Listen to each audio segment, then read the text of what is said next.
Na realidade, eu reuni um material, mas eu não trabalhei em cima dele, que o Frico, na realidade, ajudou a construir a igreja aí, em Oriximiná. Foi um paroco, assim, que fazia muitas coisas. Por isso que eu fico imaginando que ele não devia dormir. Tanto de coisa que ele produziu, tanto para a igreja quanto para a ciência. É verdade, é verdade. Ele ajuda a construir a igreja. Na verdade, ele já chega, a igreja já está construída. Vamos embora criar um marco aqui, para a gente já iniciar. Embora ele não seja mais o que ele já foi. Está aberto já, Cristiano? Tá. Muito boa noite, meus queridos. Você está no Seminário Oriximiná História e Cidadania. Hoje nós vamos dar continuidade para a nossa roda de conversa. Ou melhor, a nossa atividade de roda de conversa é uma continuidade da apresentação feita pelos queridos Igor Rodrigues e pela professora Camila Jacome, dois importantes estudiosos do mundo ancestral, do mundo da arqueologia, do mundo da etnografia ou etnologia, né?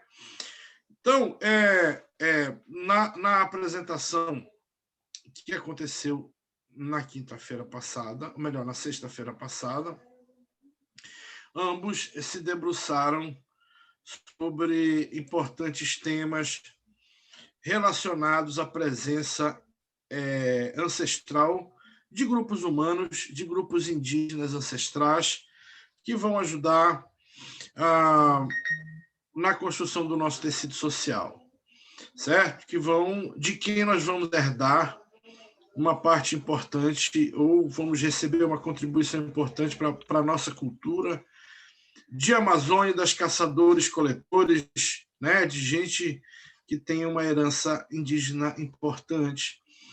E assim, vamos tratar hoje sobre a apresentação. Se você não assistiu à apresentação dos professores Igor Rodrigues e da professora Camila Jacome, né, eu sugiro a você que acesse no YouTube, ou você pode também se inscrever no na nossa plataforma EAD, ead.ariuca.com.br. Você se inscreve no seminário, assiste todas as palestras e ainda recebe certificado absolutamente gratuito da sua participação. Legal? Então, eu vou iniciar pedindo uma breve apresentação da professora Camila, do professor Igor, e aí eu vou deixar imediatamente uma pergunta no ar. Professora, o Protásio Frickel, um personagem importante para a investigação histórica, um cientista importante para o Brasil, para o Museu Geld, para a Amazônia, viveu em Oriximiná na década de 40, na década de 50, inclusive compartilhou parte importante das suas pesquisas, inclusive das pesquisas arqueológicas com outros importantes também, pesquisadores mundo afora, inclusive uma informação nova que eu recebi do querido professor Igor Rodrigues. Certo? Eu começo lhe perguntando o seguinte: desse inventário arqueológico, eu percebi que há vários pontos que estão na zona urbana do município. Eu queria que a senhora falasse um pouquinho, se puder, sobre isso, e como, de repente, a gente pode proteger isso, porque a cidade está sofrendo transformações, e essas transformações podem, de alguma maneira, afetar. Como é que a senhora enxerga isso? Sei lá. Me diga o que é que a senhora pensa disso, para a senhora nos ajudar, quem sabe, a promover aqui uma corrente em defesa desses sítios arqueológicos, enfim, se é que isso ainda é possível, né? Boa noite, professora Camila. Boa noite, professor Igor. Boa noite, Hamilton. Boa noite, Cristiana. Boa noite, Igor. Boa noite a todos que estiverem assistindo ou vão assistir depois. Eu sou professora aqui na UFOPA, na sede de Santarém, do curso de Arqueologia, e tenho desenvolvido, ao longo de alguns anos, pesquisas na região do Trombetas, né? Alguma parte da pesquisa relacionada mais diretamente ao município, principalmente com coleções arqueológicas, mas uma parte mais intensiva da pesquisa na região da terra indígena Trombeta da Poeira. Bom, sobre a pergunta do Hamilton, é muito importante Bom, primeiro eu acho que o Igor depois pode falar até com mais propriedade sobre o Frickel, né, que é um importante, não foi só pároco, mas ele era um importante pesquisador, né, uma das fontes históricas, etnográficas e de registro arqueológico fundamentais para quem trabalha na região. Ele, de fato, identificou sítios no centro urbano de Oriximiná, né, que depois foram mapeados pelo Peter Hilbert, naquele mapa dele, numa publicação dele de 1955. Né? Então, a gente sabe que tem algumas localidades dentro da malha urbana que apresentam maior concentração. Bom, o que isso significa? Né? Quando a gente sabe que em algumas áreas da malha urbana a gente tem mais material arqueológico aflorando. Significa que essa região provavelmente, né, foi uma área mais densa do sítio. Se era uma aldeia, o que a gente tem bastantes indícios para poder dizer que sim, né, que era uma aldeia, pelo menos indícios históricos, né, porque esse sítio de Oriximiná, ele nunca foi escavado exaustivamente, diferentemente dos sítios da região de Santarém. Né? Santarém teve várias pesquisas, várias escavações feitas sobre essas concentrações de material arqueológico que dão para a gente uma ideia de como que o sítio era, né? Que a gente sabe que são duas grandes áreas de concentração. Então, a aldeia, né? Que seria a aldeia de Santarém, estaria dividido em duas áreas, uma mais na região do centro e outra mais na região onde é o Porto da Cargil. Em Oriximiná, a gente não tem uma ideia, né, tão precisa. Seria necessário fazer o que a gente chama em arqueologia de prospecção, né, que é a busca intensiva por vestígios arqueológicos. E que tipo de vestígios arqueológicos que potencialmente tem em Oriximiná? Na verdade, a gente já sabe de alguns deles. Bom, essencialmente, vestígios de terra preta, né? Então, aquela terra preta que geralmente o pessoal usa para jardim, né? Pega porque é muito boa para plantar, e que geralmente tem um monte de fragmento de cerâmica, aquelas pedaços, principalmente são reconhecíveis, que o pessoal chama de caretinha, né? Que são as cabecinhas de bichinho, né? De zoomorfo, que a gente chama na arqueologia, ou de antropomorfos, né? Com carinhas mais humanas. Bom, isso tudo, né, é parte do sítio arqueológico. Os sítios arqueológicos no Brasil, eles são protegidos por lei, né? Então, qualquer intervenção que não seja feita por uma equipe de pesquisadores de arqueologia, potencialmente vai causar dano para o sítio e pode ser, inclusive, criminalizado, né? Então, a questão é, você identificou um sítio arqueológico na sua casa? Né? Você identificou uma mancha de terra preta? Você identificou fragmentos cerâmicos? A primeira coisa que você tem que fazer é avisar, né, autoridades competentes, de preferência o IFAM, ou então a universidade. Aí na UFOP tem a UFOPA em Oriximiná, tem a UFOPA de Santarém, né, porque dentro da prefeitura, não sei se tem uma estrutura de patrimônio histórico-arqueológico, se houver, também pode ser um canal de comunicação, né? Você não vai ser preso se você tiver feito um buraco, porque não sabia que era um sítio, mas se você perceber que é um sítio, a melhor coisa a fazer é avisar a quem tem competência para isso, né? A gente sabe, especialmente, né, que essa concentração de materiais arqueológicos aí na malha urbana de Oriximiná, ela está ali concentrada na área ali próxima ao cemitério, ali a praça, isso pelo menos em publicação, né? E também nas informações que a gente tem de moradores aí, próxima à praça do cemitério, uma escola que tem ali. Então, essa região é, né, a região que tem maior potencial arqueológico, mas não significa que não tenha outras dentro de outros bairros de Oriximiná. Né? Então, é importante esse levantamento, esse registro fotográfico e a informação para quem possa fazer um trabalho específico, né, que é uma equipe de arqueologia. Eu acho, não sei se eu respondi. Né? Não, sim, mas eu lembro que haviam 3 pontos identificados pelo Peter Paul Hilbert na zona urbana, depois, com calma, né? Depois, não precisa ser agora. Quem sabe a gente não pudesse dar uma olhada mais detalhada para identificar esses locais, porque, de repente, estamos trazendo, de alguma maneira, para o debate público, né? Essas questões ligadas à valorização do patrimônio, à construção, enfim, dessa coisa histórica, né? Desse sentimento de pertencimento e tal. Porque, vamos combinar, isso é coisa de grupos humanos evoluídos, né, professora? Não é em todo lugar que você consegue construir um debate ou algo que valorize esse tipo de iniciativa. É muito comum,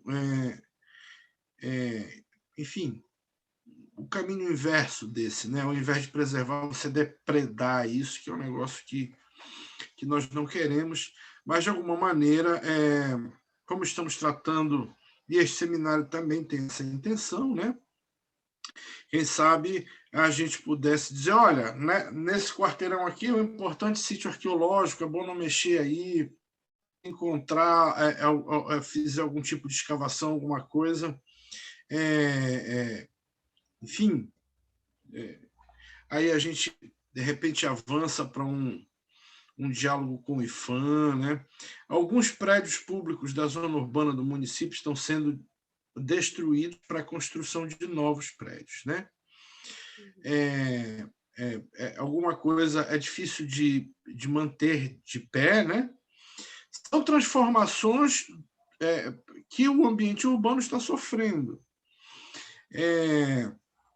E algumas dessas instalações não tinham realmente condições, já foram condenadas pela Defesa Civil, etc.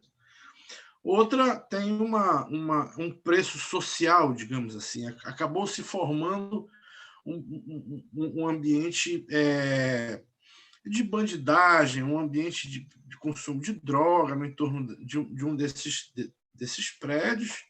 Então, a destruição do prédio, ela, digamos, ela tem um preço social, né? Porque aquele ambiente vai ser renovado, vai ser repaginado e talvez isso mude de endereço, né?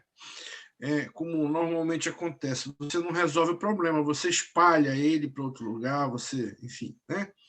Mas então o município está com a intenção de debater a criação de uma lei que proteja o patrimônio e essa coisa toda, a criação de um museu, né?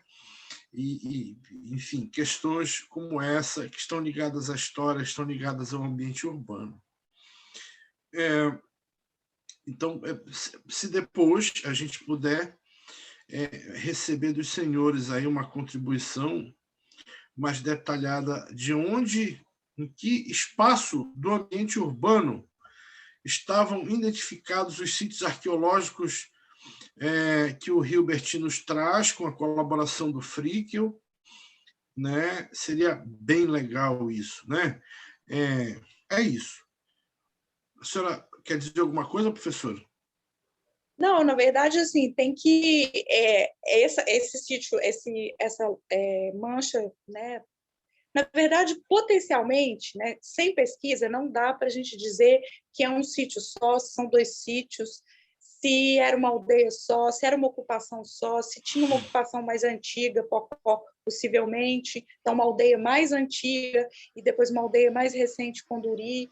Então, assim, sem uma pesquisa arqueológica prospectiva, a gente não consegue definir nem as dimensões desse sítio, porque qual foi o sentido da pesquisa do Hilbert? Ele fez sondagens localizadas, o que a gente chama assim, ele fez uma quadra, né, um quadrado de 1 por 1, escavou ali, talvez ele possa ter escavado um pouco mais, e fez ali um diagnóstico. Mas para a gente entender o tamanho de um sítio, a complexidade de um sítio, a gente precisa fazer uma pesquisa ampla, que é o que eu estava dando no exemplo aqui da cidade de Santarém, que tem uma pesquisa grande, feita tanto aqui na região do Porto da Cargil, quanto na região do centro, né, do bairro Aldeia e do centro.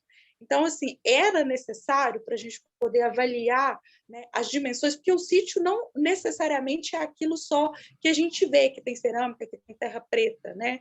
Isso é a área que tinha concentração e possivelmente era o fundo das cabanas, o fundo das casas. Existem outras áreas, existem as áreas de praças, existem as áreas de enterramento, existem áreas de sepultamentos humanos, os cemitérios, né? Existem áreas que poderiam ser destinadas a atividades específicas. Por exemplo, aqui em Santarém, uma parte do sítio Porto é como se fosse uma oficina lítica, onde as pessoas iam fabricar determinados tipos de artefato. Não tem muita terra preta. A terra preta lá tem uma espessura super fina. Então, o que eu estava querendo dizer com isso é que, potencialmente, boa parte da cidade de Oriximiná, né, da malha urbana, principalmente dessa mais antiga, né, dessa área histórica da cidade, ela é um sítio arqueológico, né? Porque o que acontece a história da colonização amazônica? Os portugueses, né, e os primeiros imigrantes que chegaram nas antigas aldeias indígenas, né, vamos pensar assim, a gente tem um momento em que Oriximiná foi uma aldeia indígena. Esse momento, ele foi até o momento em que uma outra ocupação humana iniciou, que é possivelmente por imigrantes portugueses de outras regiões da Amazônia, ele, né, a partir do momento que ele foi deixado de ser uma aldeia indígena exclusivamente, né, ele passa a ter outras formas de ocupação. Então, a gente tem que entender a complexidade do sítio não por pontos, entendeu? O que eu estou querendo dizer é há necessidade de uma pesquisa sistemática em boa parte dessa ocupação antiga, do centro e dos primeiros bairros, né? E aí, a partir disso, a gente poderia ter uma ideia, um viés amostral de o que seriam as áreas de casa, o que seriam as áreas que poderiam ter cemitérios, que a gente tem ali uma ocupação mais antiga, que possivelmente pelos indícios que a pesquisa do Hilbert deu, tem, né? E uma ocupação mais recente. Então, assim, essa complexidade não tem, porque a única pesquisa, né, o único levantamento de Oriximiná que foi feito em 1955. Depois disso, a gente tem, né, notícias de moradores que trouxeram os fragmentos, algumas coleções particulares. Mas, como pesquisa arqueológica, a gente não tem. Isso é uma coisa assim, que super precisava ser feita aí em Oriximiná, né? Porque mesmo tendo todo o impacto, toda a camada de casas, de construção, de pavimentação, é possível, sim, identificar locais onde ainda seja possível fazer escavações. Era nesse sentido que eu estava querendo dizer, né? Que ao invés de limitar pontos que o Peter Hilbert, a gente pensar a questão de uma forma mais ampla. Entendi. Eu vou pedir aos participantes, por favor, que desliguem os seus microfones, mantenham no mudo. De alguma maneira, acaba atrapalhando a gente. Muito bem, então... Dar boa noite. Tudo bom? Professor. Queria só dar boa noite, Pois não. Camila, Cristiana, Hamilton e todo mundo que chegou. Queria só complementar umas falas da Camila, no sentido de que, caso uma pessoa encontre esse material arqueológico, como a própria Camila falou, isso não tem nenhuma implicância no sentido de crime, nada disso. Afinal de contas, a gente só sabe quando encontra. E caso também isso esteja no quintal, alguma coisa, não há, né, nada falando em lei de que a pessoa vai perder o terreno dela também. Isso é importante destacar.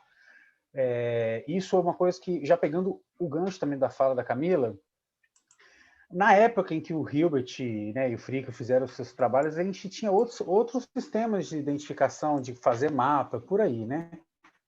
Então a gente não tem um ponto exato mesmo da onde que vieram esses materiais. Talvez encontres em futuras pesquisas históricas, em arquivos de Frickel ou do próprio Hilbert, você vai encontrar uma coisa mais detalhada, no sentido próximo à casa de alguém, que o proprietário era isso, mas nada disso foi feito. E o importante, eu acho que nesse caso, a população ela tem um papel fundamental em se encontrar, avisar. Hoje em dia tem a Universidade da UFOPA, está cheio de professores que são arqueólogos, né? A Camila está aí. E encontrar isso e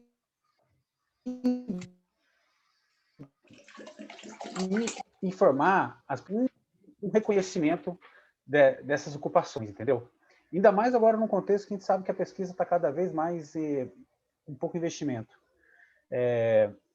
Se uma pessoa aí que está vendo a gente tem material, avisa que isso certamente pode ser um gatilho para retomar, né, essas pesquisas em área urbana, né? Você mesmo falou para a gente aí que vai ter algumas coisas que vão ser derrubadas e vão ser construídas. Se numa dessa alguém encontra alguma coisa, é importante informar, porque fica difícil, no estado de urbanização da cidade de Oriximiná agora, fazer uma pesquisa interventiva, porque isso requer estar intervindo no quintal das pessoas, é uma coisa que não é simples de lidar, né? Então, o fato é, pela documentação bibliográfica da arqueologia, a gente sabe que Oriximiná, sim, tem pontos que existem materiais arqueológicos. Agora, chegar para você falar, Milton, foi ali no quintal da dona tal, a gente não sabe, entendeu? Uma questão mais exata, não sabe. Isso é fundamental reconhecer, e eu acho que a forma mais simples é que as pessoas que possam ter esse material, ter essa informação, se manifestarem, né? Não vai ter nenhum procedimento, não vai complicar a vida dela no sentido de perder terreno ou de estar cometendo um crime, muito pelo contrário, está ajudando a gente a refinar a informação que a gente já sabe e ajuda, de certa forma, a gente pensar em projetos no futuro para poder ampliar essa história de Oriximiná. Sabemos que teve ocupação indígena, sim, mas o que deviam ser essas áreas aí? Onde estava? Era uma aldeia, duas aldeias, uma aldeia antiga, uma aldeia recente? A gente não sabe nada disso. São várias questões fundamentais para tratar e que não tem implicação de punição para ninguém, entendeu? É isso que é importante esclarecer, porque muita gente fica com medo. O episódio que aconteceu aí, antigo, né, de 2005, de reunião desse material, de certa forma, das comunidades, é um tipo de postura que o próprio órgão federal hoje em dia não tem mais, né? Então, foi uma postura do momento específico, e essa postura hoje em dia não é mais, não é a postura. Hoje em dia, a arqueologia, de certa forma, ela já se criou novas faces, né, de interagir com a população local, né? Hoje em dia existem vários ramos que a gente chama de arqueologia comunitária, arqueologia pública, em que os arqueólogos e arqueólogas têm sim uma especialização, estudam, se dedicam a isso, mas hoje em dia ninguém mais já sabe que a arqueologia não faz nada sozinha, ela faz isso junto com as comunidades, né? Então, se as pessoas não se manifestarem, nós, enquanto arqueólogos e arqueólogas, a gente não faz milagre, entendeu? Muito menos sem dinheiro, né? Professor, para reforçar. Bacana. Uma coisa que assim como curiosidade do senso comum, aqui na nossa querida Oriximiná, é a gente ter uma posição mais concreta acerca da tribo, da organização tribal que ocupou esta região, pelo menos a partir do 19 para o 20, ou do 18 para o 19, dos últimos 200 ou 300 anos, porque isso, de alguma maneira, quando a gente ouve falar no grupo Kunduri, você sente, digamos assim, a presença da comunidade Kunduri ao longo do rio, ao longo do lago do Sapuquá, né? Com as denominações das comunidades, né? Etc. e tal. Esse grupo Kunduri, né, que é de grande importância para a história, né? Está registrado analiticamente aí por vários pesquisadores e tal.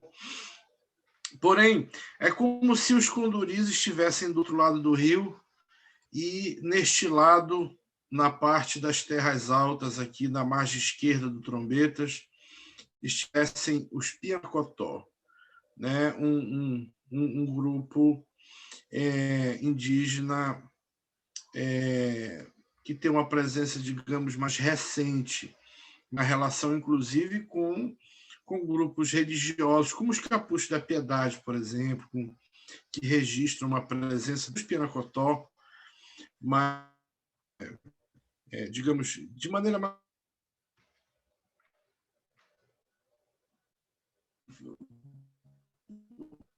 a etnologia pode nos ajudar a compreender um pouco melhor isso, a sucessão desses grupos e tal?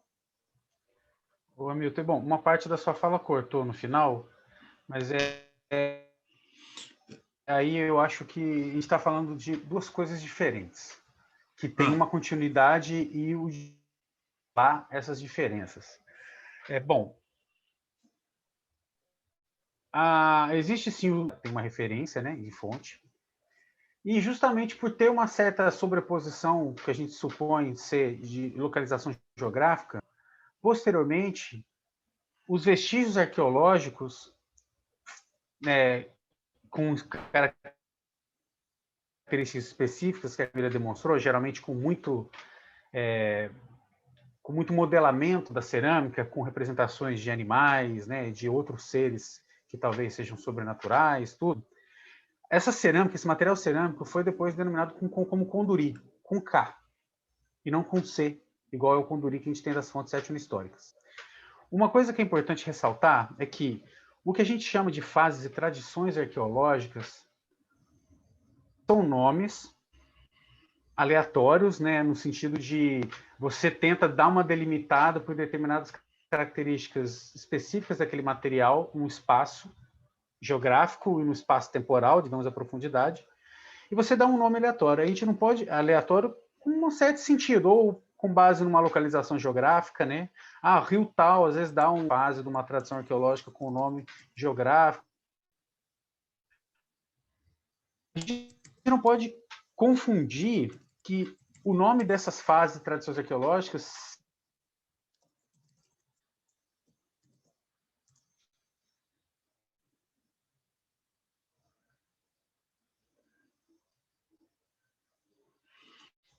Eu acho que o professor... que podem compartilhar determinado repertório.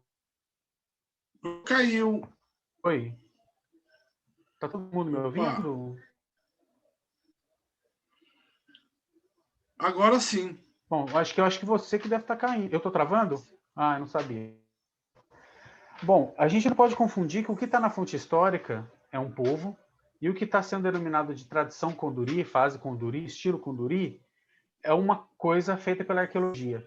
Não significa que quem produziu essa cerâmica conduri fossem os povos históricos chamados de conduri. Entende isso que eu quero dizer? As construções arqueológicas, elas têm um nome aleatório que não necessariamente reflete a identidade do povo. Porque você pode ter povos diferentes que se identificam de forma diferentes, que podem se aparentar ou não, que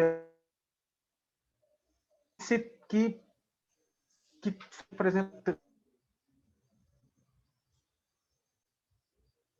mesmo jeito, mas se identificam de forma diferente, né? Então, é importante a gente não confundir unidade, digamos, de certa forma, de expressão material, com uma identidade étnica. Então, de fato, são as pessoas que fizeram a cerâmica que a arqueologia depois chamou conduri.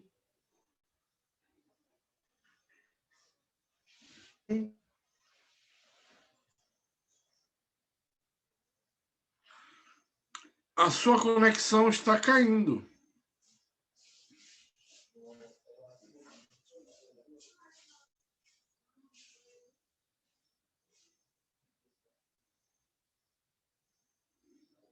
Estão me ouvindo? Agora sim.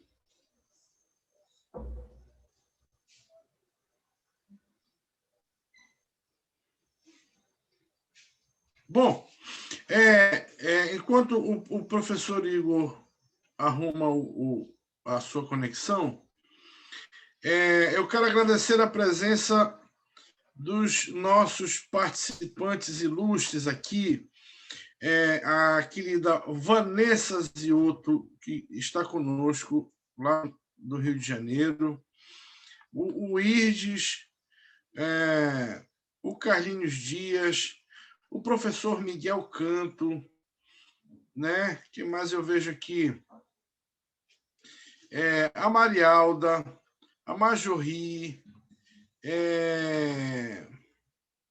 bom, por aí vai. Eu quero saber se vocês têm algum questionamento para fazer para a professora, para a professora Camila. Se não tiverem, a gente pode dar continuidade aqui. A hora que tiverem, Irdes. Beleza. Libera, Camila, o microfone para o Irdes.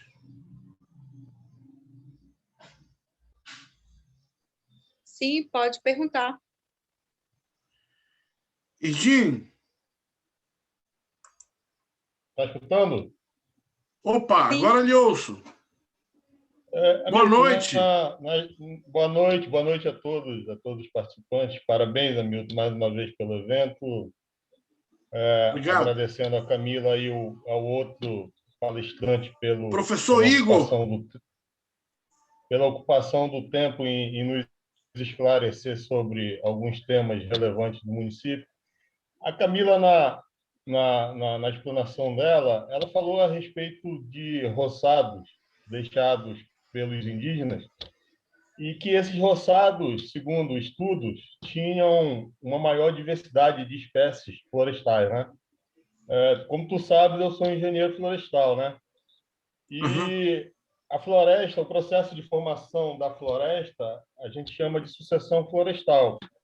Para a floresta atingir o que a gente chama de clímax, que é o ápice da floresta, ela passa pela sucessão primária, pela sucessão secundária e, em seguida, o clímax. E as espécies amazônicas, elas têm uma relação com a luz, né? Algumas necessitam de sol na fase inicial de crescimento, outras necessitam de sombra.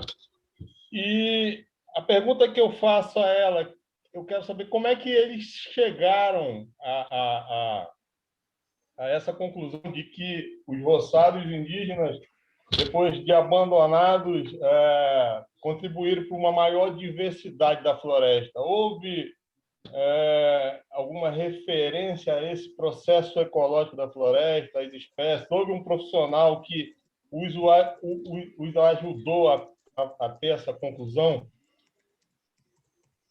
Oi, boa noite. Sim, essa é uma conclusão que, primeiro que ela não é uma conclusão, né, que se chegou agora, tem pelo menos 30 anos de pesquisa, com diversas publicações, né? Um dos pioneiros nessa pesquisa é o professor William Balé.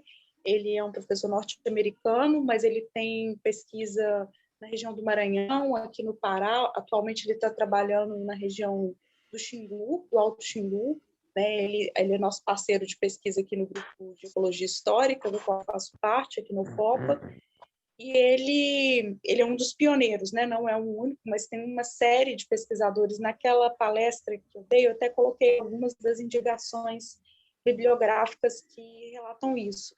E ele né, os primeiros resultados, né, disso foram resultados a partir das roças etnográficas, né? Ele começou a acompanhar alguns grupos indígenas nas suas roças ativas e nas suas roças abandonadas, né? Ele tem formação em área biológica e, posteriormente a isso, muitos outros biólogos etnobotânicos começaram a trabalhar, né, enveredar nesse caminho, né, de análise da diversidade dessas áreas de roçado antigos, né?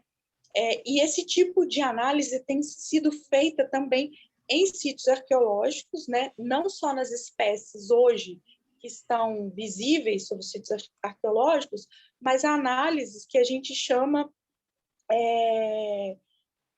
de solo, né? É possível a gente, através da análise do solo, recuperar fitólitos, né? E mesmo alguns sítios, principalmente como os sítios de abrigo, recuperar restos carbonizados de alimentos, né? Então, esse entrecruzamento de informações, né?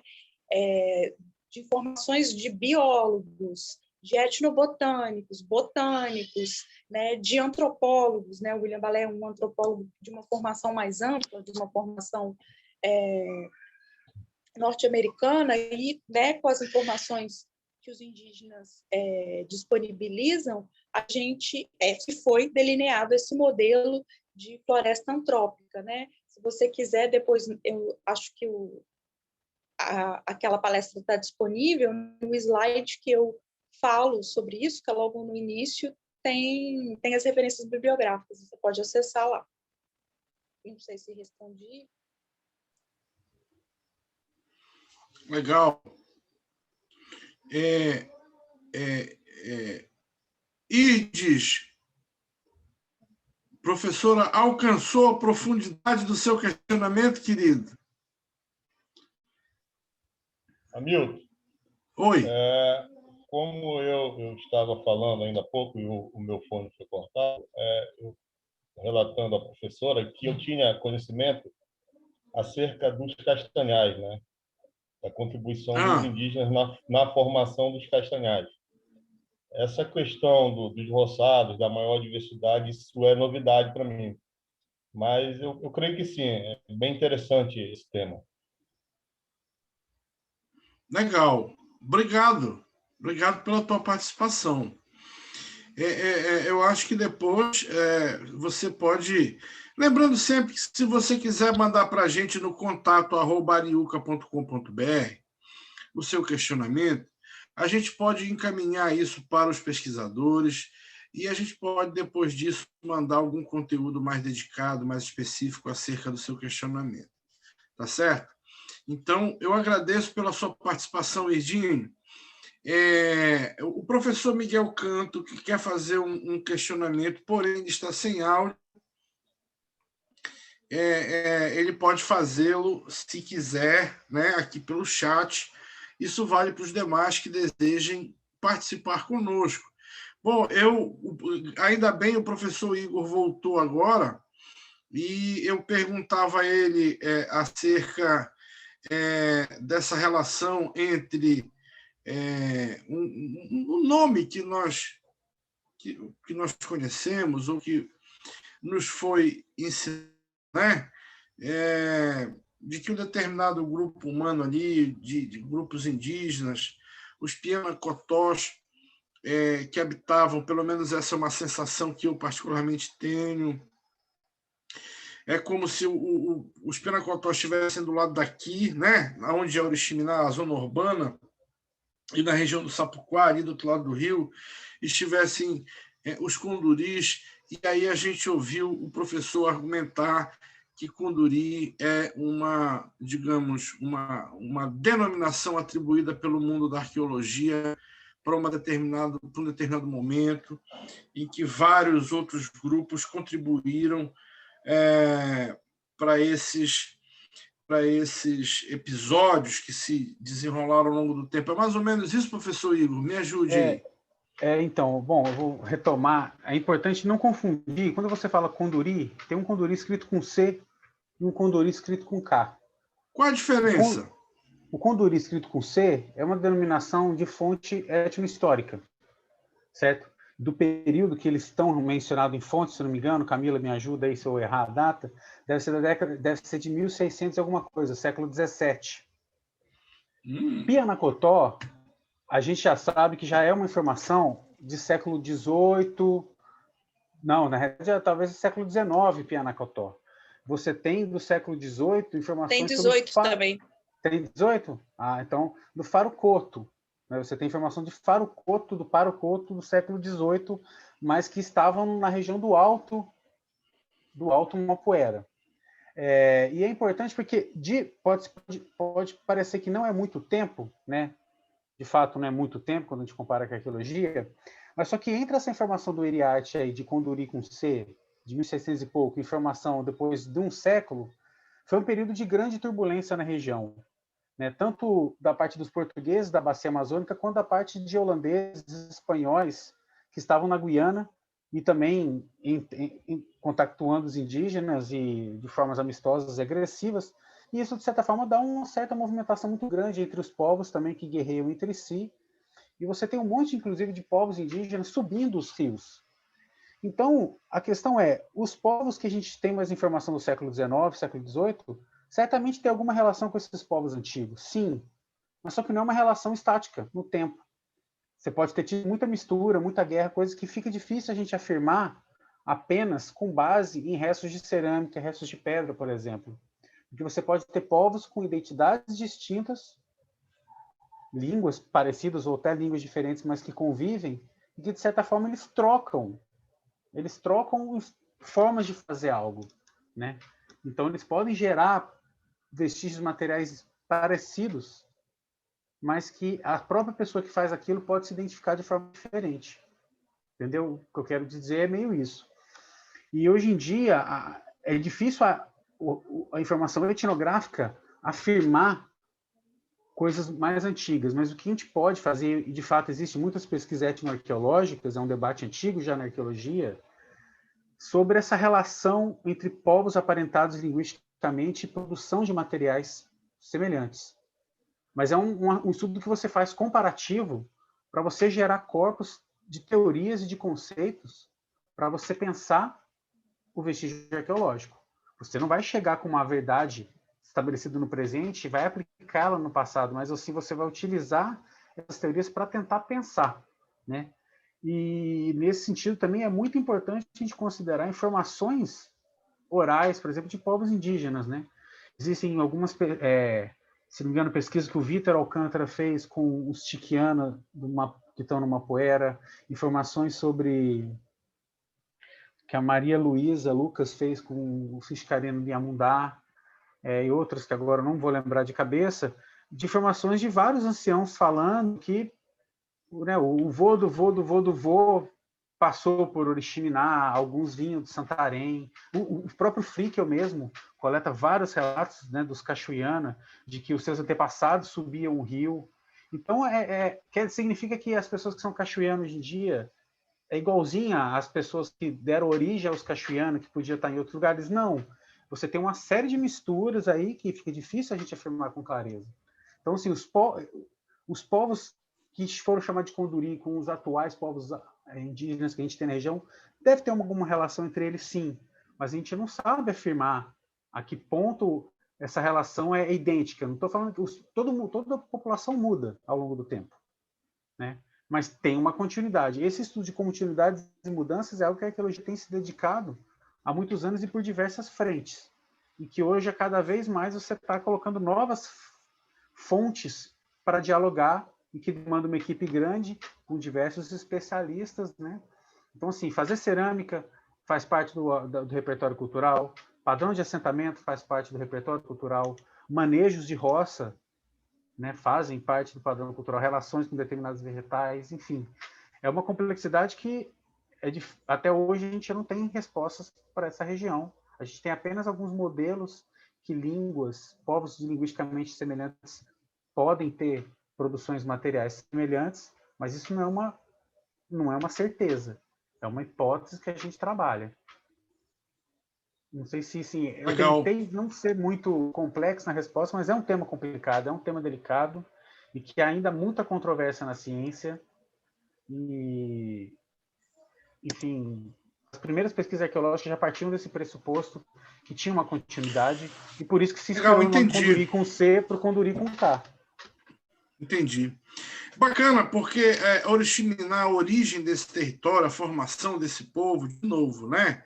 Ela está envolta sempre a muitos questionamentos. Por exemplo, talvez a professora Camila possa contribuir conosco, porque ela citou isso na sua apresentação, com relação às Incamiabas, né? As Índias guerreiras. Bom, é claro que isto navega no mito coletivo, porém, esta afirmativa do Carvajal, do encontro com essas índias guerreiras, professora, pode, de fato, ter acontecido na confluência dos rios, como é que chama? Do rio... Poxa, esqueci o nome do rio. Do rio... Me ajuda alguém? Do rio Nhamundá. Do rio Nhamundá com o que seria o rio Oriximiná, ou um nome parecido com isso. o indígena chamava para este rio de Oriximiná, que o português batizou de Trombetas. É isso, professora? Porque, se for assim, nós podemos afirmar que nós somos um povo da terra das encaminhabas, professora. Então, Hamilton, eu vou dar uma completada na resposta do Igor, que tem a ver com essa outra pergunta que você nos fez. Bom, antes de nós dois sermos arqueólogos, nós dois somos historiadores, né, formados em graduação em História. E a primeira coisa que a gente aprende quando a gente entra no curso de História é sempre desconfie da sua fonte. Seu documento histórico, né, aquilo que você está lendo, ele não quer dizer uma verdade, mas ele reflete sobre quem escreve, né? Então, pode ser que alguns dos fatos descritos por esses navegantes, por esses relatores dos cronistas, né, dessas viagens, eles possam ter uma percepção tanto quanto distanciada da realidade, né? E por que essa percepção é distanciada? Vamos pensar uma coisa: essas pessoas estavam saindo da Europa, né? Estavam entrando numa terra absolutamente desconhecida, né? A gente não tem cidades, a gente só tem aldeias. Então, as paisagens, né, tanto as naturais quanto as humanas que esses europeus estavam vendo, quanto as pessoas que esses europeus estavam vendo, eram absolutamente distintas. Uma vez eu vi um antropólogo falando, e eu achei uma frase muito boa, né? Que o estranhamento que os europeus tiveram em relação às terras indígenas e aos povos indígenas, terras, né, tropicais aqui, são muito mais impactantes do que a chegada da humanidade na Lua, né? Porque na Lua você tem o quê? Né? Um sedimento, areia, pedra, mas você não tem gente, você não tem uma outra cultura, né? Então, a primeira coisa que a gente tem que pensar é esses conduris, essas conduris, né? Elas ou eles seriam, de fato, essas pessoas, a partir, né, e eu acho que o que a arqueologia e a antropologia podem contribuir nessa discussão histórica é justamente colocar fatos e dados que são mais próximos dos indígenas, né? A gente sabe que na estrutura da maior parte das sociedades indígenas, quem vai à guerra são os homens. A gente sabe que boa parte dos homens de grupos da região aqui, da região das Guianas, né, Caribe, tinham o costume de usar cabelos muito compridos, né? Então, talvez aquilo que também, né, teriam formas faciais, quantidade de pelo no corpo muito diferente. Então, assim, eu vou colocar algumas questões para problematizar isso, né? Então, o nome Conduri, como o Igor já falou muito bem, pode ser qualquer coisa. Primeiro que esses espanhóis, esses portugueses, não sabiam o que esses indígenas estavam falando. A gente está falando de pessoas que se encontraram e que não falavam a mesma língua.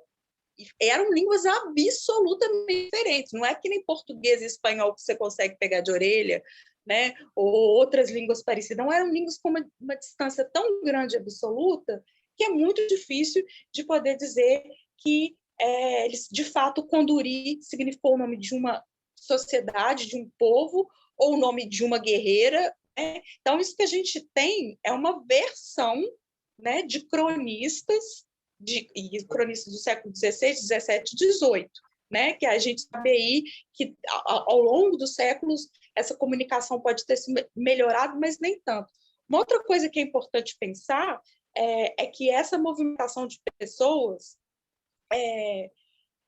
de dizer que Pianocotô está de um lado ou Conduri está do outro, também tem problemática. Por quê? Primeiro que essa movimentação de pessoas, hoje, né, e historicamente, ela tem um fator muito importante que se chama missão. As missões religiosas, elas tiraram grupos indígenas inteiros de uma região que eles habitavam, de suas aldeias, e trouxeram para as regiões, principalmente na Foz do Rio, né, aonde era mais próximo, era mais fácil, né? Então, esses índios eram aldeados para serem catequizados, né? Então, a gente tem que pensar que o que a gente sabe de fonte histórica passa, primeiro, pelo estranhamento desses, né, europeus, segundo, pela movimentação desses grupos indígenas que foram trazidos para as áreas de missões. Mas essas movimentações, né, de grupos indígenas nas regiões, elas também são anteriores às missões. A gente sabe, principalmente pensando e refletindo os dados arqueológicos a partir, né, das fontes etnográficas, que os grupos da região aqui de Oriximiná, de Santarém, da área das Guianas, Suriname, são grupos que têm um padrão de movimentação muito grande, não só de fazerem aldeias, mudarem de aldeias, e aí a mudança de aldeia tem uma série de motivos, mas também de viagens entre aldeias, para irem em festas, para fazerem comércio, fazerem trocas, né? Então, essas unidades que a gente tem muito centralizada, um povo é isso, um povo é aquilo, isso é uma ideia muito ocidental, que passa muito distante do que talvez sejam essas histórias indígenas, né? Então, o que é arqueologia, foi por isso que eu comecei naquela palestra dizendo, arqueologia é história indígena de longa duração. A gente tenta entender padrões que são indígenas a partir de perspectivas mais próximas dos indígenas, e não com um olhar, né, essencialmente ocidental, essencialmente branco. Eu não sei se respondi, mas eu queria dizer assim, que é necessário, né?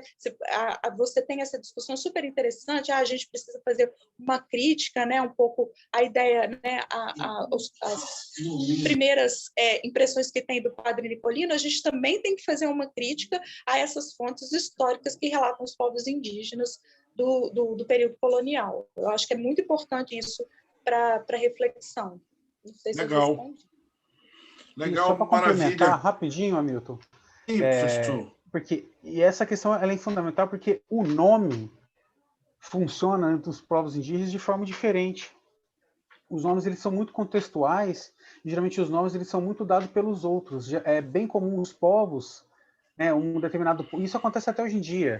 Existem pessoas no Mapoera que, a partir de determinadas pessoas, são chamadas de um povo. Aquele ali é do povo Xerel. Outra população vai falar, não, aquele ali é do Riscariana.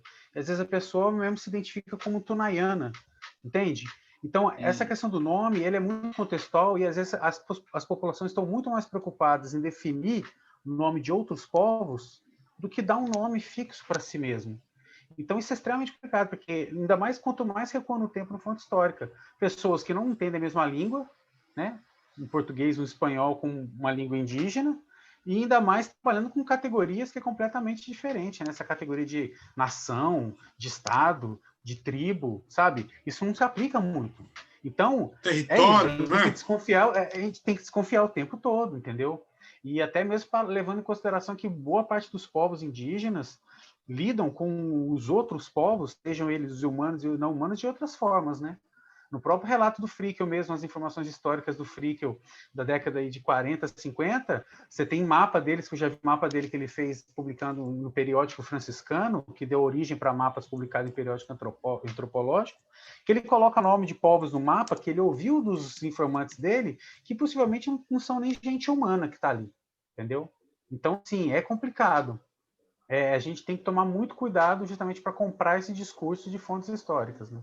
Porque a gente está lidando com línguas diferentes e com conceitos de unidade social completamente diferentes. Professor, eu vou lhe fazer uma pequena leitura da minha percepção de alguém leigo que se interessa pelo assunto. Dentre as coisas pelas quais eu tenho me debruçado, eu posso chegar à seguinte conclusão. A região dos Campos Gerais foi uma região onde, nos últimos 12 mil anos, ou alguma coisa próxima a isso, a presença humana na região, passaram uma série de grupos indígenas, uma série de organizações humanas por essa região, que se deslocavam na Amazônia de um lado para o outro, utilizando essa vegetação de savana, essa vegetação muito próxima, ou muito melhor para esse contexto de deslocamento e até para a defesa desses grupos e tal. Talvez até por conta da relação deles com a região montanhosa do Tumucumaque, talvez pela relação, enfim, por uma série de fatores que podem estar muito, que conecte esses grupos muito mais a essa a relação com a terra, com o caminhar, né? O índio andarilho, esses grupos humanos que se deslocam por meio da floresta. E talvez se tenha pouca notícia de índios navegantes, por exemplo.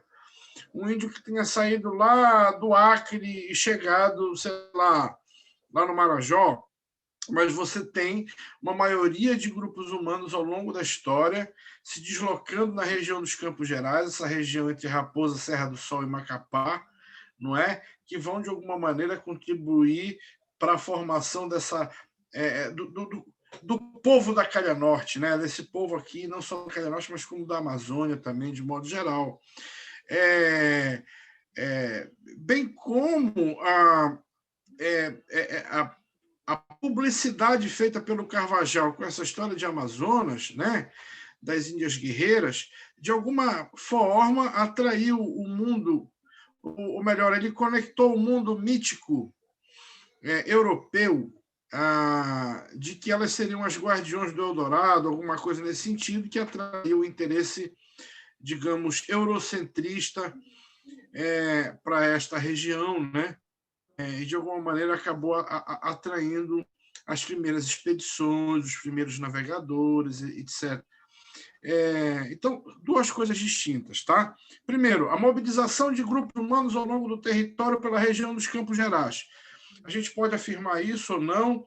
Segundo, o padre Nicolino, melhor, o Frei Protásio Frickel, melhor, o Frei Gaspar de Carvajal, lá do grupo do Orellana, que publicaram, enfim, que a coroa espanhola publica esse confronto que teria ocorrido na região do rio Inhamundá com o que seria o rio Oriximiná, seria, digamos assim, uma propaganda dos guardiões do Eldorado, e isso teria atraído. A gente pode afirmar isso, professor, ou não?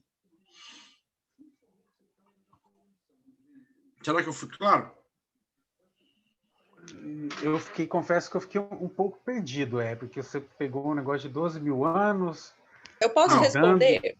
Vai lá, Camila. Pode. Acho que eu sou professora de arqueologia brasileira, então eu tenho talvez uma perspectiva que ajudar na resposta dessa pergunta. Bom, eu acho que a primeira coisa é que a gente sabe, né? A gente tem uma datação antiga aqui em Monte Alegre. Monte Alegre está onde? Está na beira do Amazonas, né? Então, as datações mais antigas que a gente tem está no curso de um grande rio. E aí, quando a gente olha o mapa dessas datações mais antigas, e aí tem um trabalho que eu posso citar para vocês, que é um trabalho de um arqueólogo, de dois arqueólogos que são de Universidade do Sul, o Lucas Bueno e a Adriana Schmidt. Eles fizeram um mapa pegando essas datas mais antigas de ocupações aqui da América do Sul.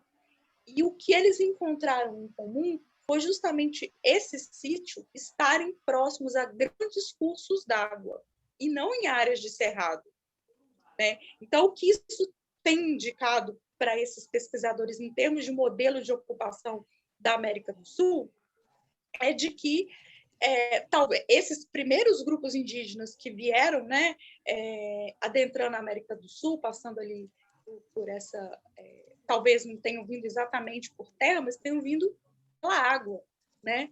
E essas primeiras ocupações sejam de navegantes.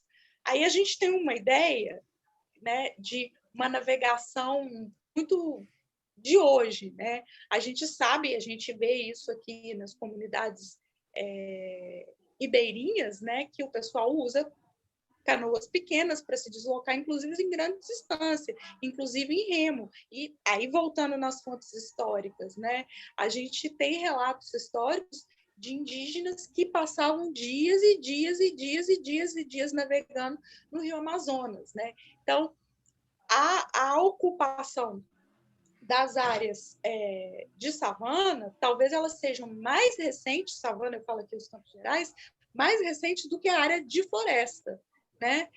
E isso tem por detrás disso também um pouco de uma ideia colocada por uma arqueóloga norte-americana, que é a Beth Meggers, que foi a primeira arqueóloga a pensar as ocupações amazônicas de uma forma mais geral.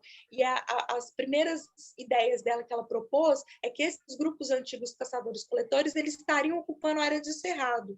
E o que as datas? Só que ela fez isso sem ter data sem ter as datas radiocarbônicas que a gente tem hoje. E o que as datas estão mostrando é justamente o contrário.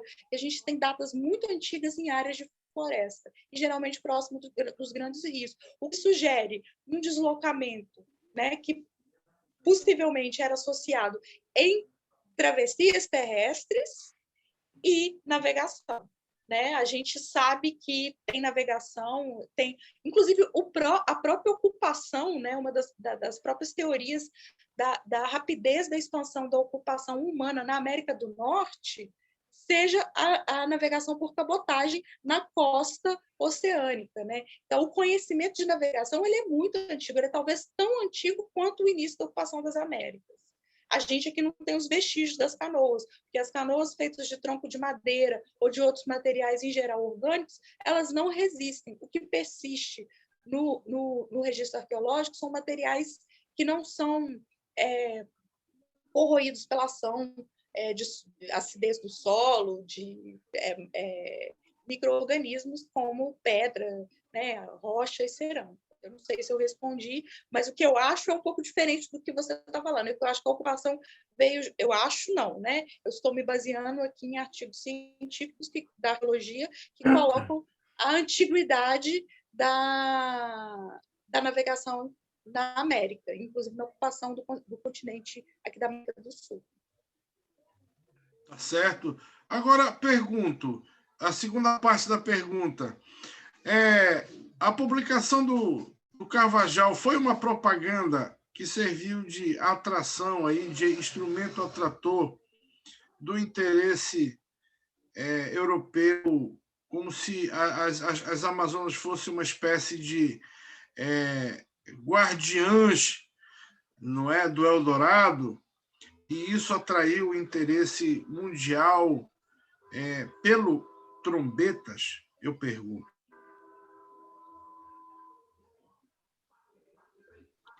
Eu acho, novamente, voltando àquela análise das fontes históricas, né? O Carvajal, a perspectiva descritiva dele, né? Ele estava ali narrando uma busca, né? Por riquezas, né?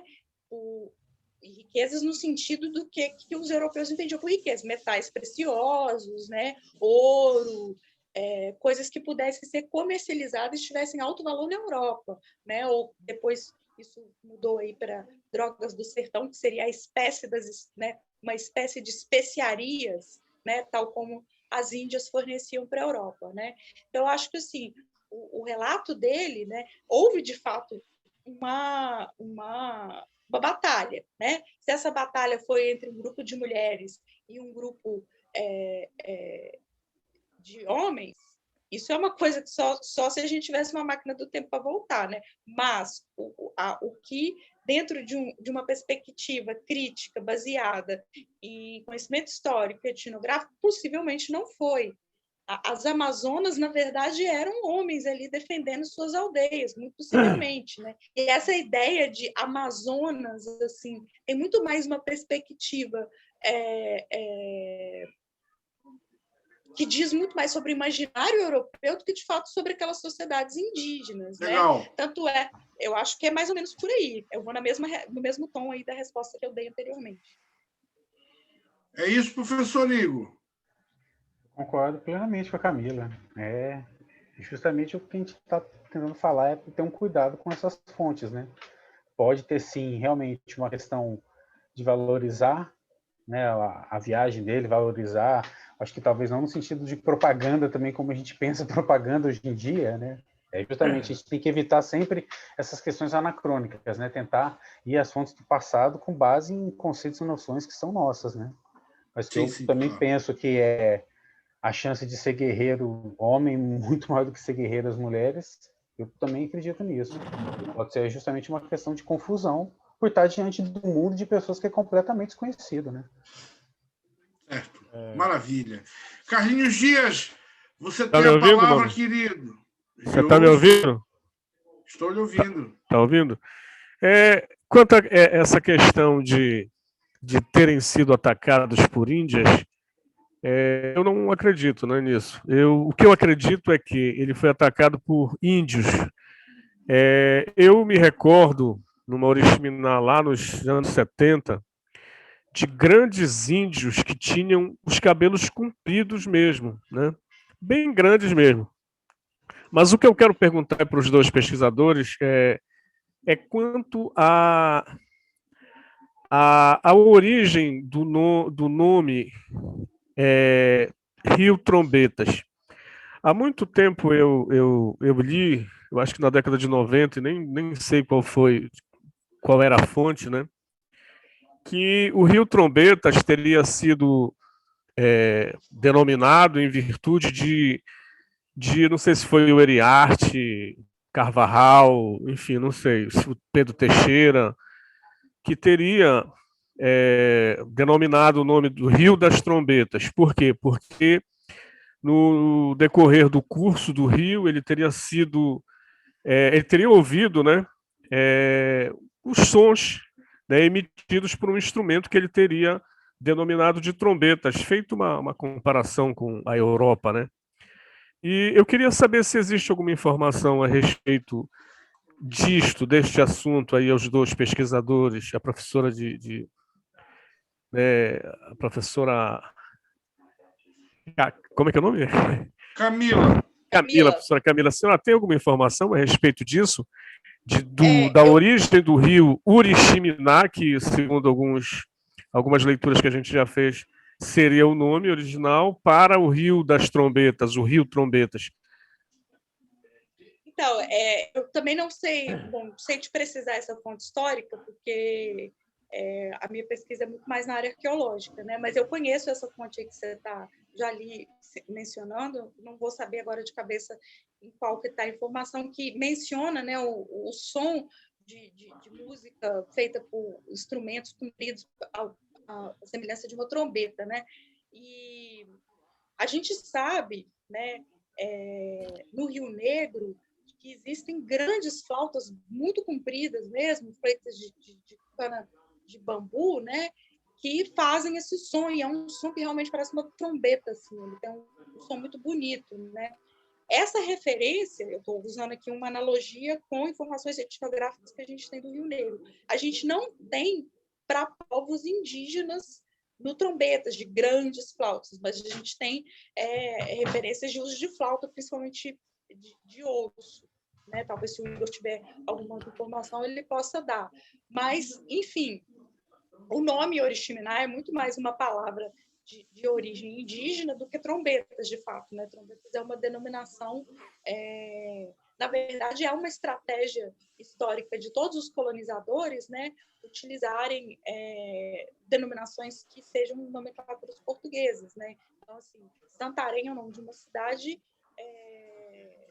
de Óbidos. Portugal, né? Óbidos também, né? Então, assim, homônima, o nome, né? Daqui, né? Exatamente, a gente tem aqui do processo colonial, exatamente, no processo colonial você tem alteração de nomes originalmente indígenas, né? Seja de localidades, seja de rios, seja dos povos, né?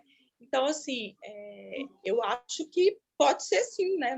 Não seria uma coisa de todo... E professora e professor Hamilton, o pessoal que está acompanhando aqui, em decorrência dessa minha curiosidade por saber, né, isto, eu tenho um compadre que é o Chico da FUNAI, o Chico Doido, que mora aqui do lado de casa. Não sei se vocês conheceram ele. E aí eu perguntei a ele se existia alguma tribo, né, que por acaso utilizasse ou fizesse um instrumento de sopro. E aí ele me disse que sim.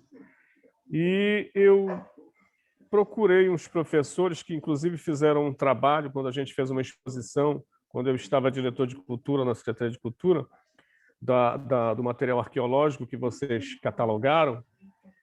E esse professor disse: Carlos, eu vou trazer para ti um instrumento que os iscarianos eles utilizam quando eles estão caçando, para se comunicar. E o bacana é que eu comprei esse equipamento, né? E ele emite um som muito bacana, muito parecido, alto, né?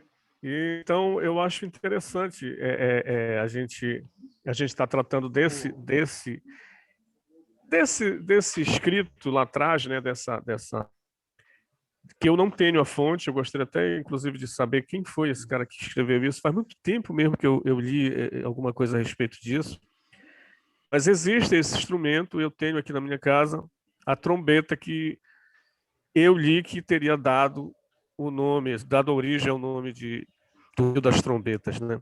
E era isso que eu queria saber, se vocês tinham alguma informação a respeito. Carlinhos, eu cheguei a ver, talvez seja o mesmo instrumento que você está falando aí. Quando eu estive na aldeia Mapuera, os caçadores retornando da caça, eles voltam com uma espécie de uma trombeta, né? Parece um cone de alguma coisa enrolada. É uma casca de madeira. Isso, então, eu cheguei a ver isso, e que de fato faz parece aquela como se fosse aquela vuvuzela que um tempo atrás estava bombando aí na Copa, o som parecido. Agora, existe sim um pesquisador, Rock YY, irmão do Walter YY, que ele, inclusive, está fazendo pesquisas sobre os instrumentos de sopro, né? Musicais gerais, que chamam de ratã, YY, né? Porque ratã tem uma coisa meio YY que tem a ver com um som que sai daqui, e ele pode se dar por diversos, né, instrumentos. É como eu mostrei na minha apresentação, um tipo de apito que o Tchone YY levantou na pesquisa dele, feito de cerâmica. Existem flauta de osso, e outras flautas de vários tipos de bambu, e esse aí. De fato, existe sim muitos instrumentos que eles fazem sonoros, mas até hoje a gente nunca teve uma pesquisa sistemática sobre isso, né? A realidade material desses povos ela é muito diversa, né?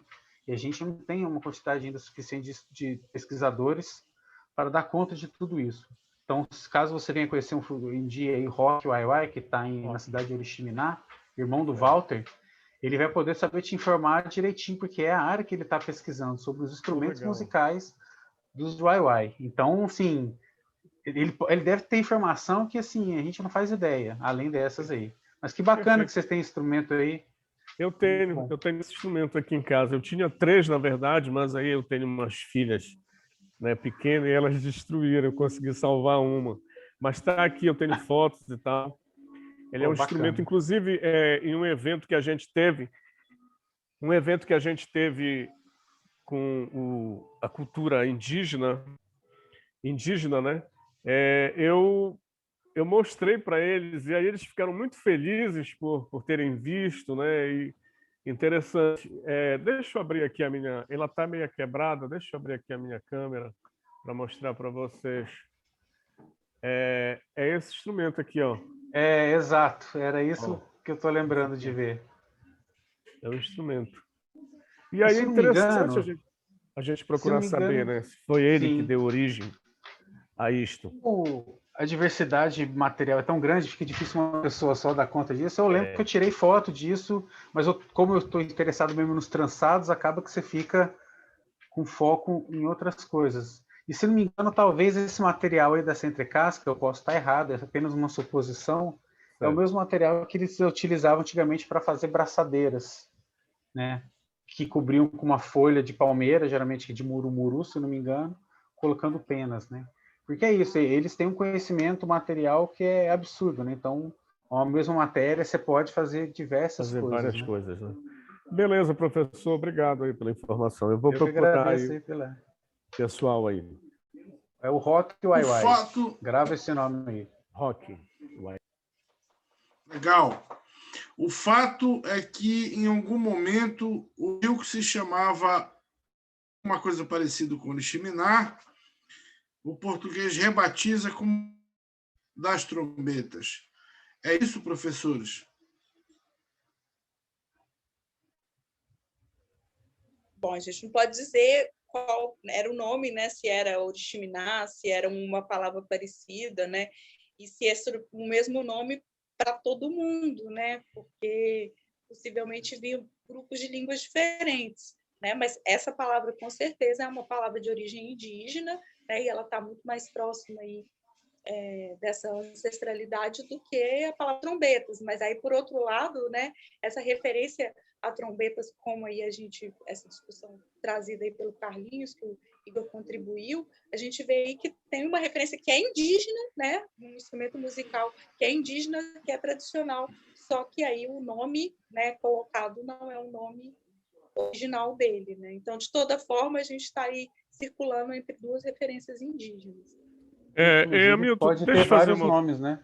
Pode ter, assim, os Waiwai pode chamar de um jeito, Cachoeira pode chamar de outro. Você pode ter um instrumento e sei lá quantos nomes para esse mesmo instrumento, porque aí a diversidade linguística é imensa, né? Então, e eu acho que só, rapidinho, Carlinhos, só para encerrar Beleza, aqui, tranquilo. eu acho que assim, né, o Hamilton está num papel interessante de tentar fazer uma amarração, mas eu acho que a amarração, acho que vale a pena a gente frisar a gente não tem tanta certeza, até mesmo porque tem muita escassez de fonte, há muito a ser pesquisado, e eu acho que aqui a certeza que a gente tem é duvidar das fontes e tentar formas diferentes de tentar construir esse conhecimento. Fica difícil afirmar que as Amazonas eram mulheres, né? Fica difícil fazer essa afirmação. A gente pode falar que tinha um nome, de repente colocou outro nome, porque eu imagino, na verdade, que tinha muito mais nomes. Como o próprio Rio Mapuera tem diversos nomes, como os próprios formadores têm diversos nomes, porque aí a riqueza linguística é imensa, né? Então, assim, e hoje em dia você tem algumas línguas oficiais depois de missão, mas dentro de um...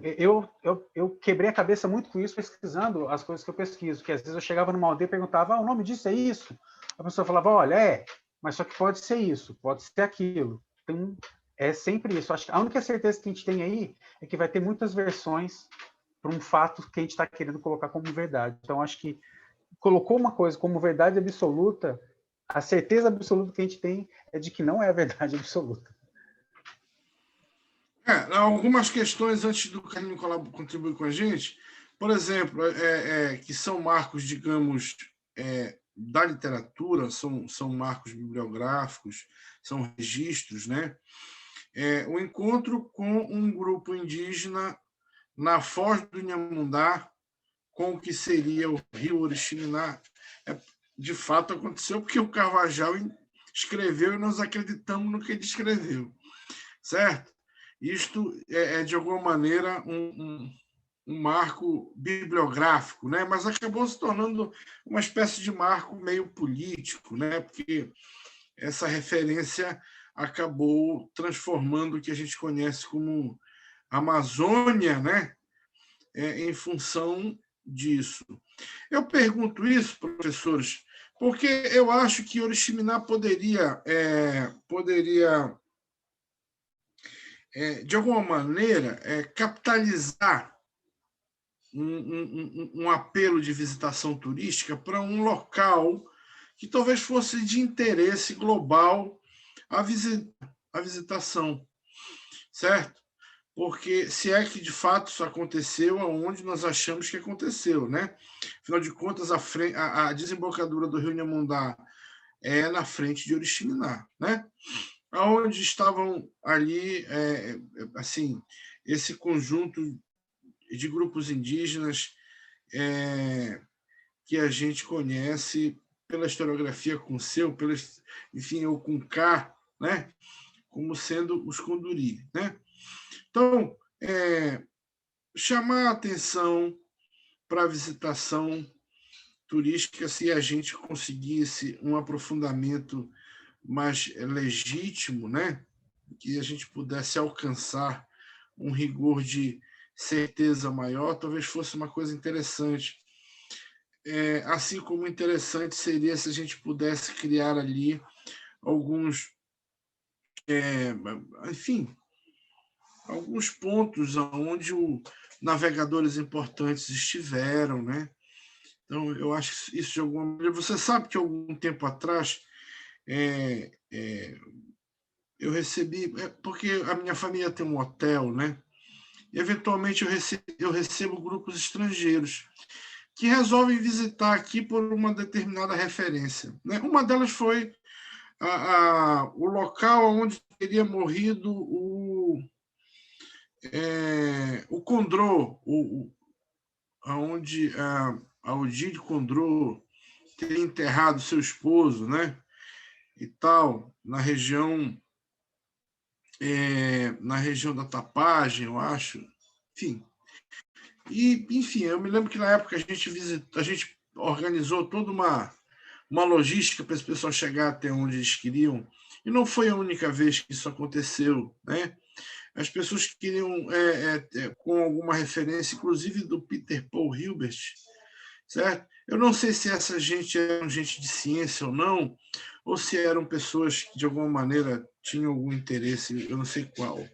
Mas, eventualmente, isso aconteceu ao longo do tempo, de nós recebermos estrangeiros aqui que vinham com algum tipo de referência histórica. Me ocorreu que talvez a gente tenha em mãos uma coisa que pode nos conectar ao interesse da aldeia global. E talvez essa referência seja essa. Você tocou mais ou menos nesse ponto aí, na própria apresentação da professora Adriana Russo, do professor Johnny, né? Eu não vou lembrar exatamente a resposta que eles deram, mas a resposta deles que eles deram é mais ou menos a resposta que é meio parecida, acho que a Camila vai concordar comigo, acho que em vez de tentar insistir em encontrar um negócio que vai ser difícil para marcar um evento com uma ênfase no estrangeiro, naquele que chegou e escreveu, e querer transformar isso numa verdade, eu acho que o fato é que vocês aí têm uma riqueza de indígena e quilombola, que eu acho que, na minha opinião, é muito produtivo vocês criarem um local na cidade para poder comercializar, exibir essa riqueza que é a verdade, que remete a um evento com base naquelas pessoas que invadiram o território que não eram deles, né? Então, a forma como eu penso é nesse sentido. E, se não me engano, a resposta da Adriana e do professor Johnny, está gravada aí, foi mais ou menos nesse sentido. Acho que para quem investir numa coisa dessa que a gente não tem certeza, que está com base apenas numa versão escrita que tem muito de fantasia, muito de não reconhecer o que estava vendo, né? É acabar reforçando um estereótipo que não existe. Eu acho que o Brasil já está cheio dessas construções nacionais. E não é legítimo, né? Então acho que o que é legítimo é vocês valorizar a riqueza que vocês têm aí, que não é uma ficção, tá aí. Não, esse é só um exemplo, né? Eu tô só dando um exemplo em que a gente transforma um patrimônio imaterial em algo que seja referência. Agora, se não for legítimo, não adianta, não é legítimo, ponto, acabou, né? Agora, nós estamos, digamos, reunindo um acervo, um conjunto de informação que é bem interessante, que tem a ver, que traz várias informações para o debate, né? Problematiza ainda mais a coisa, né? Porque você tem a história oficial, que tem uma narrativa esquisita, né?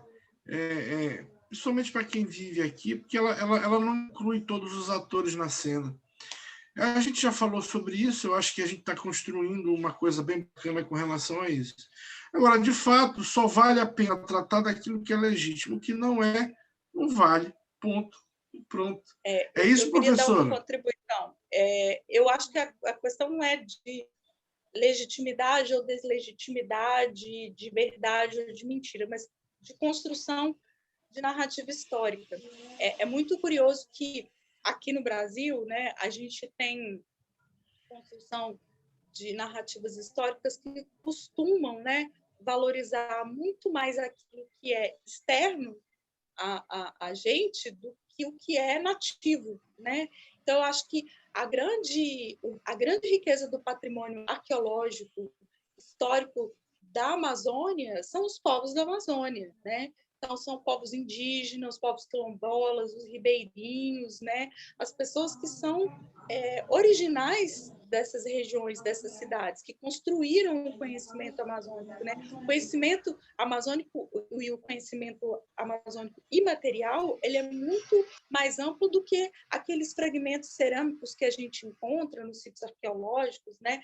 Mas eles são assim os conhecimentos transmitidos das bezedeiras, das nossas avós, né? Que trazem o modo de fazer a comida. Isso é patrimônio imaterial amazônico, né? As comidas tradicionais, as danças, a religiosidade amazônica que mistura, né, tanto histórias que vêm de ancestralidades indígenas e africanas, quanto histórias desse catolicismo popular, né? Então eu acho assim que essa imaterialidade, né, ela é muito, eu acho que mais rica do que se a gente ficar buscando, será que foi aqui que o Carvajal... Essas lutas, esses confrontos entre europeus e indígenas existiram, com certeza. Eu não duvido deles. O que eu estava questionando é a questão da identidade de serem mulheres, os nomes amazonas, né? Isso dizia muito mais sobre os europeus do que dizia sobre os índios, né? Esses locais, muito difícil da gente achar, né? A não sei que a gente ache aí alguma coisa dentro do Rio, por exemplo, né? Que também seria arqueológico, né? Mas também muito difícil de fazer uma arqueologia subaquática aí no Rio Amazonas ou no Rio Trombetas, na sua foz, né? Então, eu acho assim que aí, né? Acho que a Adriana, ela já falou muito, né? Muito bem sobre essa questão do patrimônio material de Oriximiná, e eu acho que está nisso, né? Está nas pessoas, está na cultura amazônica, né? Eu vejo nisso, né? E nessa ancestralidade de diversos povos, né? Acho que era só isso que eu queria complementar aí a discussão.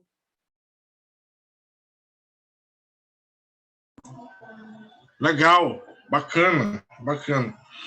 Muito bem. Então, será que alguém ainda deseja fazer algum tipo de questionamento?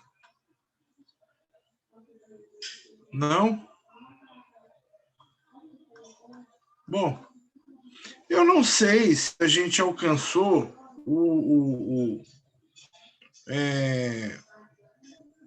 de alguma maneira a abordagem do trabalho que vocês estão fazendo, né? Muito mais diretamente, o trabalho que vocês estão fazendo está relacionado a comunidades indígenas na região do Mapuera, dos rios Cachorro, Trombetas, etc.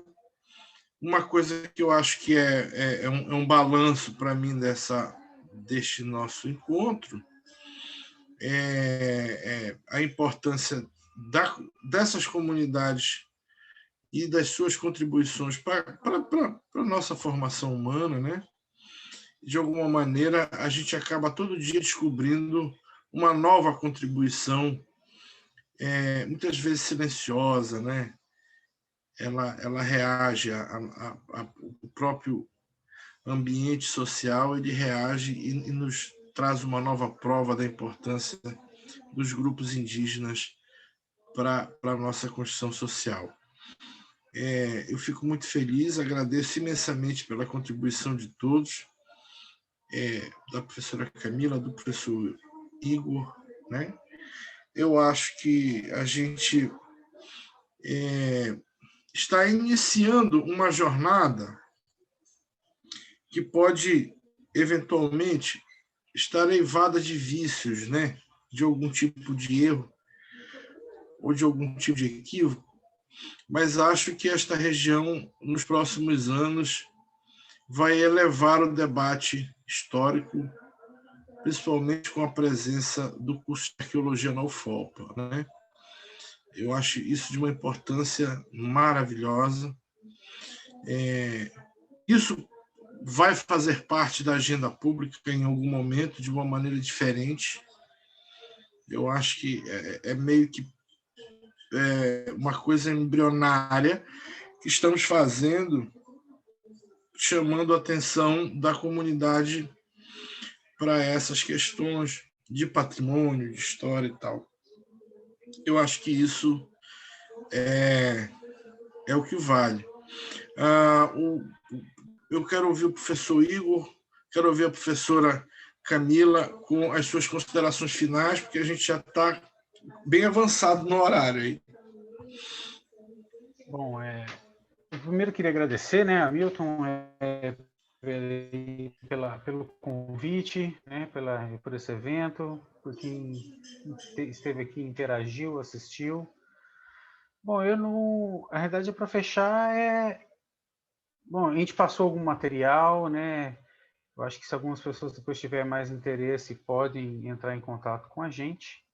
E é isso, há muito o que se pesquisar e eu espero que a minha fala possa ter contribuído um pouquinho para tentar mostrar outras formas também de pensar o passado, o presente, né, como um contínuo, né? A ideia é meio essa, a minha apresentação foi meio nesse sentido, de tentar ligar os indígenas de hoje com os indígenas do passado, mesmo que tenham mudanças, tenham uma continuidade. Né? É isso, obrigado. Eu queria também agradecer muito o convite, né? Agradecer a Milton, agradecer a Cristiana aí pela mediação, a todo mundo que esteve com a gente hoje, na semana passada, e quem vai assistir depois. E vou finalizar falando um pouco isso que o Hamilton colocou, né? Eu acho que a presença da UFOPA, né? E não só porque eu sou professora, mas eu vejo que, como a universidade pública aqui no oeste do Pará, e não só na cidade de Santarém, mas aí com seu campus Oriximiná, né? Que é tão importante, né? A interiorização da universidade na Amazônia. A gente tem um futuro aí de jovens pesquisadores, cientistas, historiadores, geógrafos, biólogos, engenheiros, né, pessoas que são originalmente, né, da Amazônia, de Oriximiná, né, de outras cidades aqui da região aqui do oeste do Pará, do Baixo Amazonas, e que eu acho que vão trazer uma contribuição muito diferente e de uma perspectiva com um olhar muito mais próximo, que inclusive o nosso, né?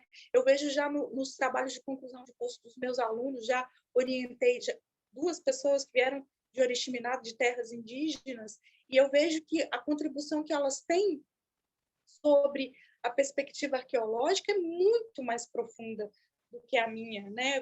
Com um olhar local. Então, eu acho realmente, eu tenho fé na educação, na pesquisa, na ciência e fé na nossa universidade aqui, que a gente se mantenha firme mesmo com as dificuldades econômicas que nós estamos enfrentando agora.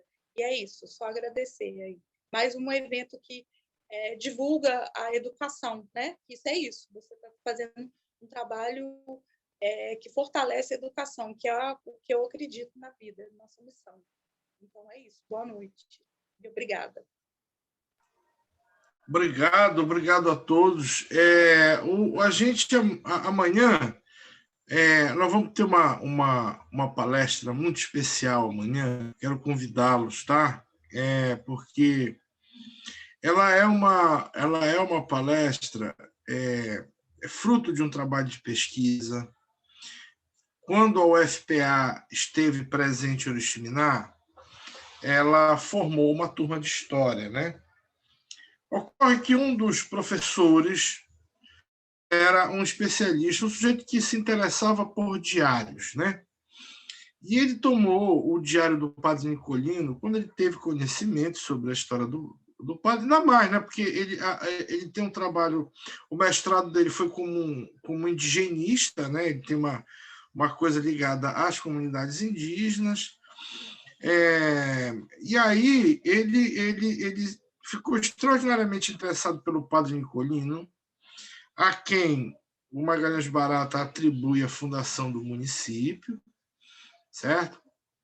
Porque este personagem ele nasce índio e, enfim, é trazido para o convívio dos brancos, ele é levado pelo aquele movimento ultramontano da igreja para a Europa para se formar, enfim, né, um padre diocesano, né? Ele não era nem franciscano, nem, enfim, ele era um padre que o Pio IX reuniu lá para botar ordem no coreto, para enfrentar aí os pensamentos maçônicos, evangélicos, etc. Muito bem, esse sujeito volta E a percepção que a comunidade local tem é de um super-herói, né, do padre, né? Alguém com poderes sobrenaturais. Inclusive, tem um mito aqui que o padre Nicolino teria encontrado uma igreja dourada, uma igreja de ouro, né, uma igreja encantada, e que, ao abrir essa igreja, ele foi contaminado pelo azinavre, né, do ouro. E aí, ouro não tem azinavre, enfim. Aí ele teria morrido, né, e tal. Então, é uma lenda bem interessante. Então, sobre o padre Nicolino, recaem muitas lendas, né? O professor Márcio Couto Henrique fez uma pesquisa muito bacana sobre a biografia que desconstrói a narrativa atual. E é extremamente curioso isso, porque ele desmistifica algumas coisas. O padre teria nascido em Faro. Não, o padre não nasceu em Faro, não tinha como. Então, amanhã é um assunto bem interessante, porque, de alguma maneira, isso ajuda a gente para mim, faz todo sentido, trazer novas informações fruto da pesquisa científica para a gente elevar o debate sobre a nossa existência, né? Enquanto uma organização humana no meio da floresta aqui e tal. E também com relação à narrativa construída pelos vencedores, né? A figura do Barata, que se apodera. Interessante que isso tem a ver com o movimento de 32 da Constituição, da Revolta Constitucionalista Paulista, que não nos inclui, né? Não inclui Óbidos. Eu tenho, inclusive, conversado muito com o professor Walter Pinto. Se vocês não viram a palestra, eu sugiro, que é super bacana. A participação de Óbidos na Revolta Constitucionalista de 32, que é um dos motivos que vai levar o Barata a se vingar de Óbidos, emancipar o Oriximiná e tal. Enfim, muito bacana. Então, amanhã eu quero convidá-los para que a gente assista a palestra do professor Márcio Couto Henrique. Muito legal. E, enfim, agradecer mais uma vez pela participação de todos, dizer da minha alegria imensa, como um humilde mediador aqui do trabalho de vocês. A minha função aqui é a de divulgar o trabalho que tem a ver com a nossa gente, né? Tá certo? Então tá bom. Vamos lá. Obrigado a todos. Um beijo grande no coração de todo mundo aí. Obrigado a Cristiana, a minha querida webmaster mais competente do Brasil, a professora Camila, o professor Rodrigues, o Carlinho Preto, o Irdes, o Miguel Canto, eu acho que foi embora. Tá bom. Beijo grande. Tchau.